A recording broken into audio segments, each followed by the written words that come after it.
Video recorded with the Hauppauge HD PVR. For more information on the best and high-definition video game capture, visit www.hauppauge.com. Hello everyone, Jeff from Respawn Studios back with episode 6 of Just a Taste, and we're going to be looking at, there it is, The Elder Scrolls IV Oblivion, one of the oldest games on 360. It's actually a pretty good time to be doing this because the sequel, Skyrim, comes out in November. It's an open world RPG, and you could play in first or third person, which is pretty cool. But third person looks kind of dumb to me, so I'll be in first person for this, but again, you have the option.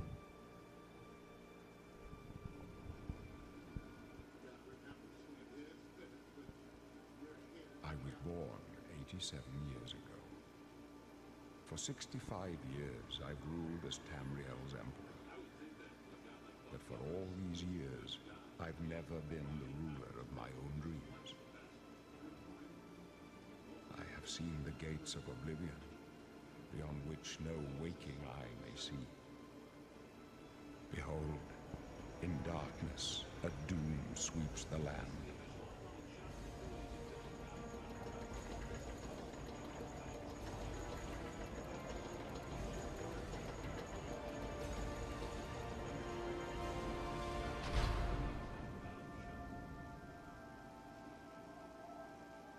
This is the 27th and last seed, the year of Akatosh 433. These are the closing days of the Third Era and the final hours of my life.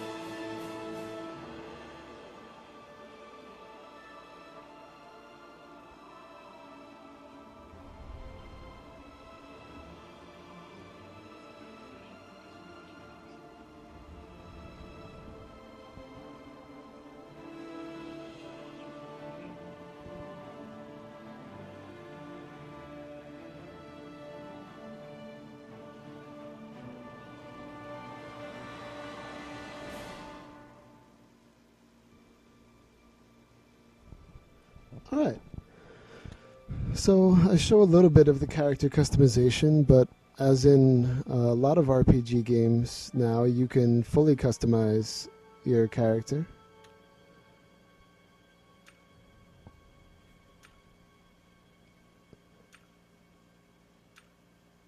And usually you could just choose like male human or female human or elf, but this, the Elder Scrolls world has a lot of cool races. You can see the tiger and lizard races.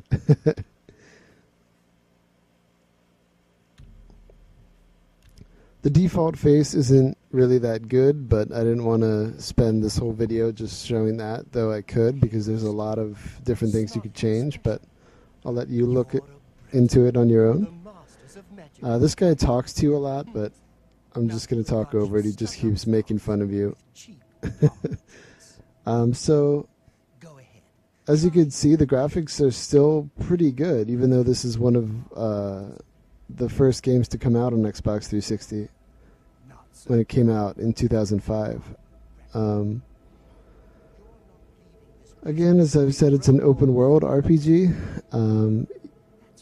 You could really be anything you want in terms of like class and stuff. And this tutorial level that you'll see like the first half of, walking through the dungeon, how you play that, depending on if you use a lot of melee weapons or a lot of magic, or you like to say sneak around, it will then suggest certain classes to you at the end based on how you played it. But if you don't agree with what it gives you, like if you didn't know that that was already built in, you could even create your own custom class, which is also a really nice feature to have. Usual mix up with the watch. Never mind. Get that gate open. Stand back, prisoner. We won't hesitate to kill you if you get in our way. You, prisoner, stand aside. Over by the window.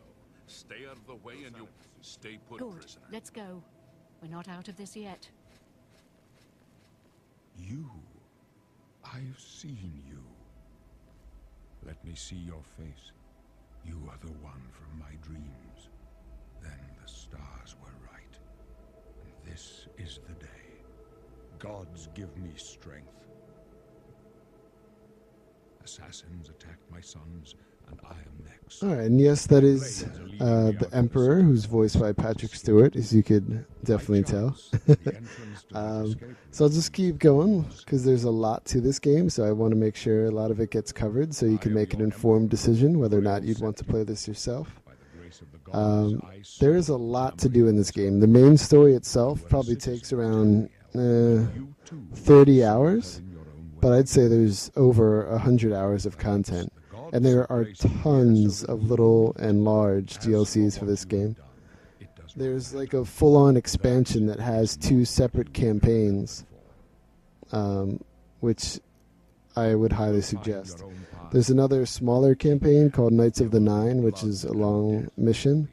And then there are add-ons that add a location, like a wizard's tower or a pirate cove, that have a couple missions in them as well. There's no way to open it from the other side.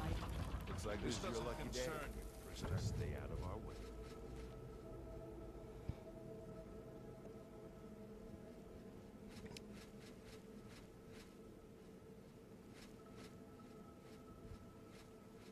Also, some of being an older game now, well, I guess relatively old. I guess an old game would be from like when games started in the late 80s, early 90s. But you'll see that how the characters move is kind of very stiff.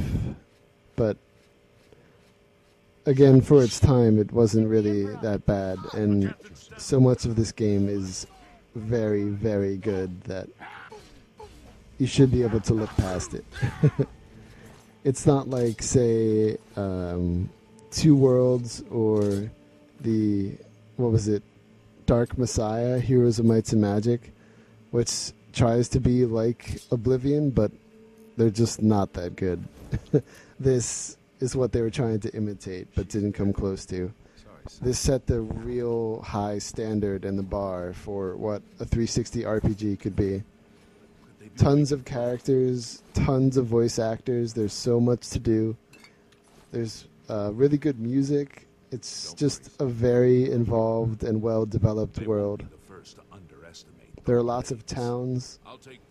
I mean, there are other things that seem dated, but that is really the case with any game.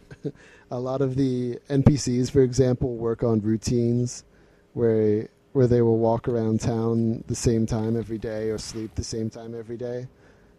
But again, it would take years and years and years to make code to have NPCs do different things different days, and it's not really too important for the game. So they're just some minor flaws that you might come across, but again, they're not really things that could be addressed unless you took 25 years and advanced all the video games. So I guess basically what I'm trying to say through all of that is, yes, this game is older, so you might be used to some slight improvements over some of these things, but this is still one of the standards of a great RPG. A lot of people even say the game before this, Elder Scrolls 3 Morrowind, is still one of the best games, which I never agreed with. I never even liked that game. But this has so much replayability. There are so many different guilds you could join. A Warriors Guild, Thieves Guild, a Mages Guild. There's just so many side quests in addition to the main quest. So you could really play it however you want. So if you're looking for a game that really allows freedom and a lot of player choice, this is a great game for you.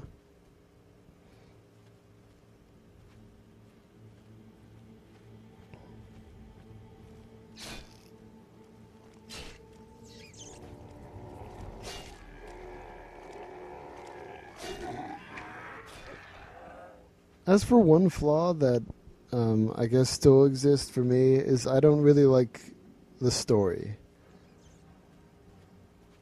I mean, I guess I can't point to anything that I find wrong or bad with it. It's just not an interesting story to me. It's too maybe fantasy cliche. There's too much that like I've heard of in other movies and books that it just doesn't feel compelling to me. But I still recommend the game. All right, I hope you enjoyed.